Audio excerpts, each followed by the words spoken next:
All Your Friends Fest 2025, and I'm here with Aaron from Underoath. Yeah, and here we are. Yes, we're here. In Canada. Yeah, how is that for you? I love Canada. Yeah. I always have. Thanks. Yeah, we I love you always too. have. Our tour manager's from Canada. Oh, is he? Yeah, yes. Yeah, he's from Winnipeg. All right. So, drummer, singer, and you guys just celebrated 20 years as a band. Yeah, it's been a little over. We celebrated 20 years of our first record, but it's really been like 22, 23 years. Wow. You know, like from inception of local band, whatever, you know. Right. You do a lot of writing outside of Underoath, and so I've always wondered, do you, like, when you're doing that, are you writing and you're like, oh, I gotta save this one for Underoath, or vice versa? I live in Nashville. I live and work in Nashville. Oh. So the bulk of the writing we do in Nashville is called co-writing. So I typically write with other artists. So you're with them, so you really can't. And it's so organic, so you know, it usually starts with a title or an idea for a vibe or whatever, and you really can't be like, oh, never mind.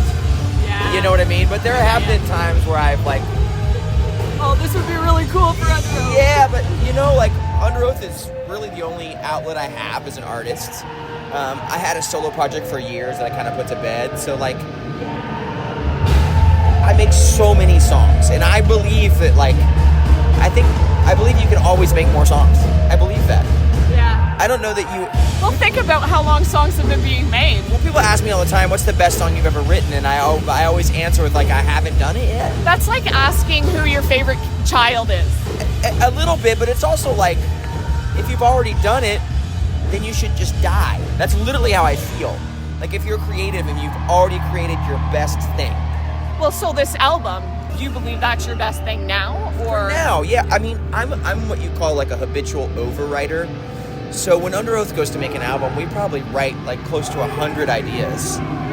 You know what I mean? So when we give you those 12 or 13 songs or whatever it is, it's like, that's because we believe that's the best we have to offer right now. But I kind of look at it like, I'm really into food and restaurants and chefs, and I look at it that way. If you go to a one restaurant, like a farm to table restaurant, the menu's always changing because they want to give you what the earth has that's best right now, and they want to give you their best foot forward. And they'll always have the staples. You know, like we're never going to become a polka band.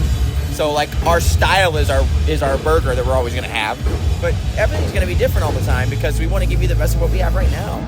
And you're always playing like when you're doing live shows, you're always playing stuff off of each album. Oh, I mean, we put a new album out a few months ago, and we'll play maybe 2 or 3 of those songs tonight because you can't just go do that either.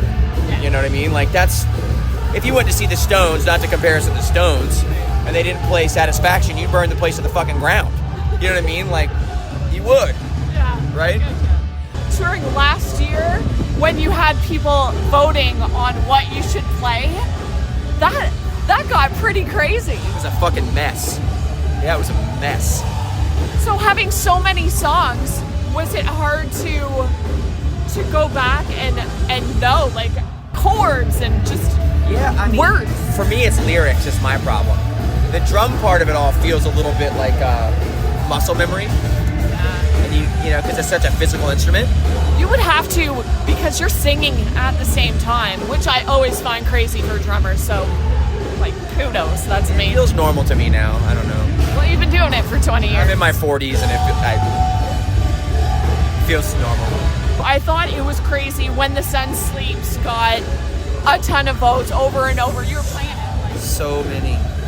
Yeah, we played it most nights. Yeah. You were just touring with Papa Roach, and we talked to the guys from Rise Against last night, and they said it was super awesome, and you're going to be doing it again. Yeah, it's the same tour. They just split it into legs. So that starts up again in 6 weeks. 6 weeks? Yeah. We got a bunch of overseas stuff and flying around, and then we're going to take the month of August off. And then that starts in September, top of September. We do our European tour in December. Oh, which is the worst time to do one. Gray. It's always gray there. Yeah. Well, not always. Summertime in Paris is they magnifique. Yeah. All Your Friends Fest, what are you expecting of the crowd? Like, Winona Fighter was just on. They went on at like 3:15 in the afternoon. Crowd's so pumped. Everyone's jumping around crazy already. So what do you think they're going to be like when you play tonight? No idea.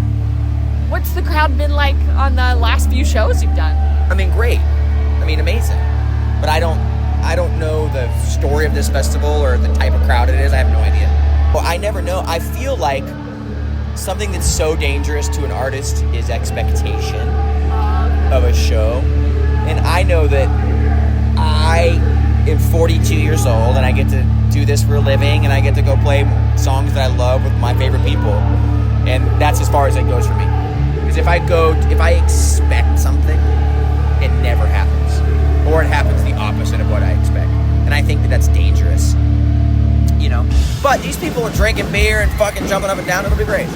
It is. It's going to be a great time. Welcome to all your friends. Welcome to Canada. Love Canada.